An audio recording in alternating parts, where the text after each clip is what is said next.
Okay, something here does not add up. SK Hynix just announced their entire 2026 HBM production is sold out, gone, nothing left to buy. And in that exact same window, Apple turned around and handed Broadcom $30 billion not for HBM. Not even close. Stop for a second and think about that.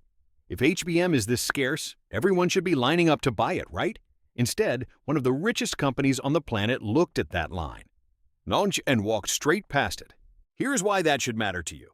Right now, today, a single high-end AI server can run north of $300,000, and industry reporting on inference workloads suggests a huge chunk of those GPUs, sometimes close to half, just sit there, waiting.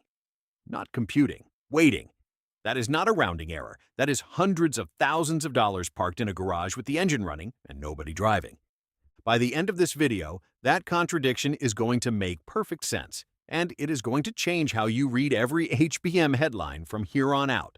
So, why does this video actually matter to you? Because right now, a lot of people are staring at their HBM positions asking themselves, is this the top? And most of that fear comes from headlines that skip the second half of the story. Watch this one video, and you will stop reacting to a scary headline and start reading the actual money flow underneath it. My name is Moon. I obsess, genuinely obsess over where money moves in semiconductors and AI infrastructure. If you are the kind of person who reads an Apple headline and suddenly feels your stomach drop about your HBM holdings, hit subscribe, and if this helps, drop a like. It genuinely helps this channel keep doing the digging so you do not have to. Here is the lazy version of this story that is going around. Apple builds its own chip. Therefore, Apple does not need HBM. Therefore, HBM stocks are in trouble. 3 steps. Feels airtight, gets millions of views. It is wrong. More precisely, half of it is right, and the half that is wrong is the half that actually matters. And here is where this gets genuinely interesting. We are going to trace exactly why Apple spent that $30 billion and what it really means for the HBM market. Give me 5 minutes. First, let us make sure HBM itself makes complete sense, no jargon, I promise. Picture 2 coworkers inside every computer. One does the thinking, that is the GPU. The other holds the files and hands them over. That is the memory. The GPU cannot think about anything until memory hands it the data. Regular memory is basically a 2-lane road. HBM does something different. Instead of laying memory chips flat next to each other, engineers stack them vertically, like a high-rise apartment building, then drill thousands of microscopic connections straight through every floor, called TSVs, and bolt the whole stack directly next to the GPU. So it is not a 2-lane road anymore. It is a 10-lane highway built in the GPU's own front yard. That is HBM. Here is the twist nobody explains well. Training an AI model and running it for you, inference, are 2 completely different jobs. During inference, the GPU often spends more time waiting for memory to hand it data than it spends actually calculating. Think about that sports car again. Doesn't matter how fast the highway is if the on-ramp only has 2 lanes. Traffic still backs up.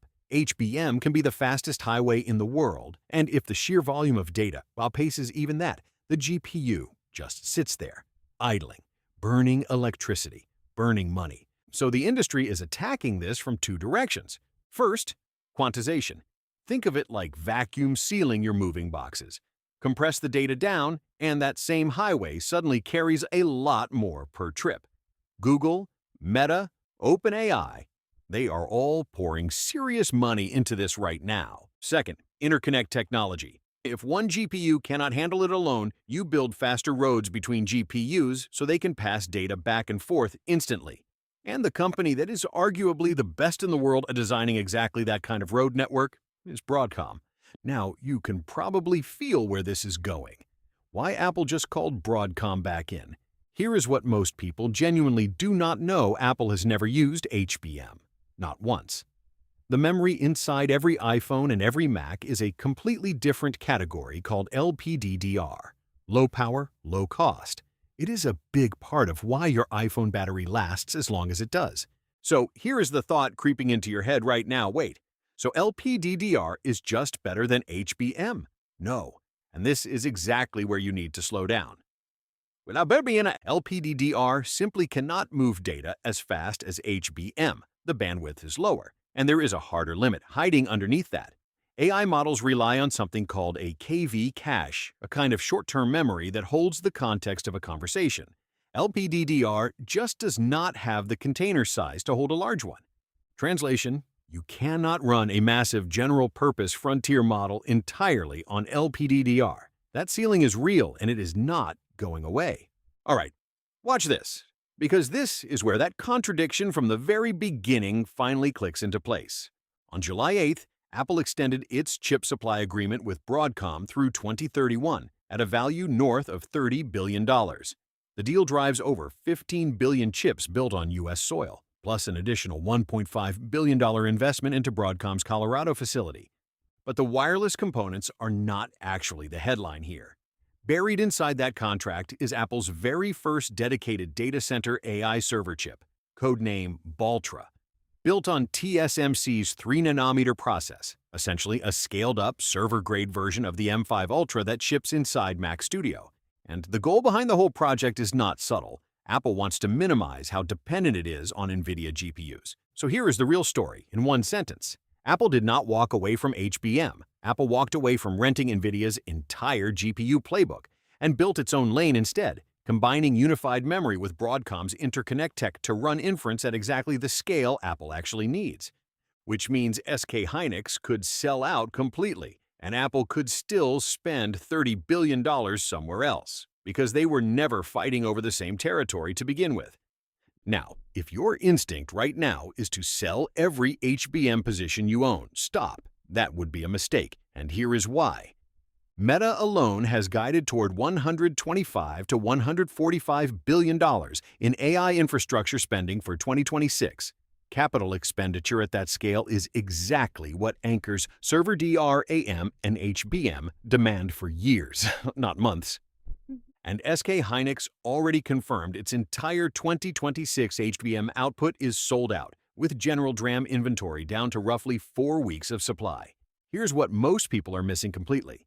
HBM and LPDDR are not competitors. They never were. They are built for different jobs. Frontier-scale training and massive model inference still need HBM. Low-power on-device inference, the exact scale Apple operates at, needs LPDDR. Apple's bet is not the end of the HBM era.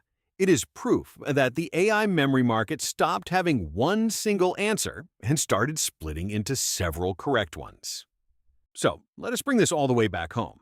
Apple's $30 billion was never money spent walking away from HBM. It was money spent building its own AI infrastructure, sized for exactly what Apple needs. And through all of it, HBM is still skhynix's sold-out product, still the anchor demand for Meta and every other hyperscaler racing to build out AI infrastructure. Remember that question from the very start. They sold out, so why did Apple bet $30 billion somewhere else?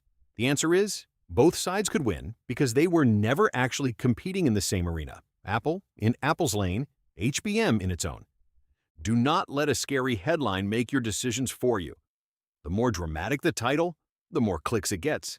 But the real money flow underneath it is something you have to dig for yourself. That is exactly what I do here, every single week. If this helped you see through the noise today, subscribe and drop a like. It genuinely helps. Drop a comment with what confused you most about memory chips right now, and I will build the next video around it. Protect and grow what you've built.